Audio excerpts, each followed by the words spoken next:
This is the fourth in a series of short videos on route planning and GPS navigation. This one discusses options and limitations of planning a complex route with a planning application for export to a navigation device. If you haven't seen the previous videos, you might find it helpful to watch those first. There are links in the description below. The previous video showed routing and navigation for a simple single destination trip using a dedicated navigation device. That also works well on a smartphone, but I don't really want to plan a long, complex trip on a small screen like that.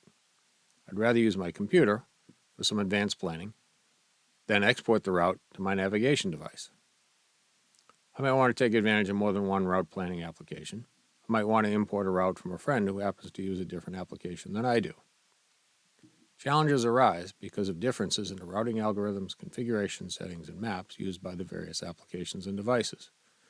The route calculated by one application might differ from the route calculated by another. Here's a simple example. 2-point route from Portland, Maine to Mount Blue State Park in Weld, Maine.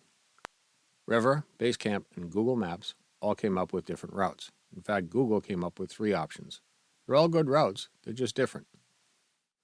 Those differences can be frustrating when routes are exported from one application and imported to another. That's especially true for something like a motorcycle camping trip or family vacation road trip, where the roads chosen might be as important, if not more important, than the destination. Differences in routing calculations aren't the only challenges when exporting and importing routes. When using a planning application, a user might specify desired stops, then add additional points to shape the route along desired roads. When a routing algorithm calculates a route based on those user-specified points, it typically adds additional points along the route. The added points aren't visible to the user, they're hidden. These hidden points are a part of the route, but it's important to understand that they are the result of routing calculations. They're not used when calculating or recalculating a route. This can be a major source of confusion and frustration when exporting and importing. It certainly was a point of confusion for me, so I'll repeat it. In addition to the route points specified by and visible to the user, routes often include additional hidden points. Those hidden points are used when displaying the route, but they're not used when recalculating it. This is one reason why a route might look just fine on import, but change when the route is recalculated. In theory, standard file formats such as GPX, KML, or KMZ facilitate the transfer of a route from one application or device to another. Unfortunately, some standards define format more than content.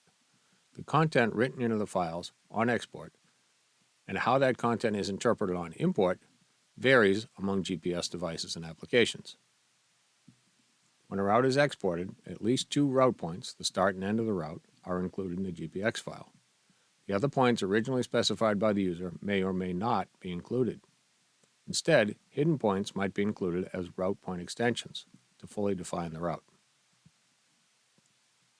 When that GPX file is imported to another application or device, both the route points and the additional hidden points are used to initially display the route, so it will initially look just fine. However, on recalculation, only the route points are used to calculate the new route. The hidden points are discarded and replaced based on the new routing results. If the imported file included only the start and end as route points, then the other user-specified points are lost. That's why an imported route can change dramatically when the route is recalculated. It can be frustrating during route planning. It's much worse when it happens out on the road in some unfamiliar place. Always recalculating immediately after import at least allows corrections to be made before hitting the road, but it's not the most convenient solution. One approach is to be sure to never recalculate an imported route. That imposes some limitations, of course. I mention these because you may have run into them in the past. There are better solutions. In the previous video, a simple route was calculated and navigated on a single device. That avoids export-import entirely, so it keeps everything consistent. But it's not great for complex route planning. Routing variations can be minimized, if not eliminated, by planning and navigating with products from a single vendor.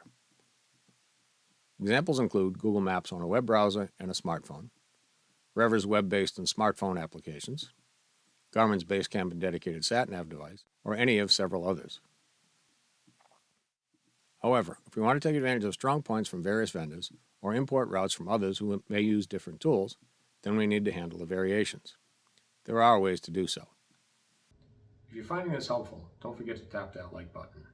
The next video in this series further explains some of the variations and options for handling them. It gets more specific about using one vendor's web-based planning application for navigation with another vendor's dedicated sat-nav device.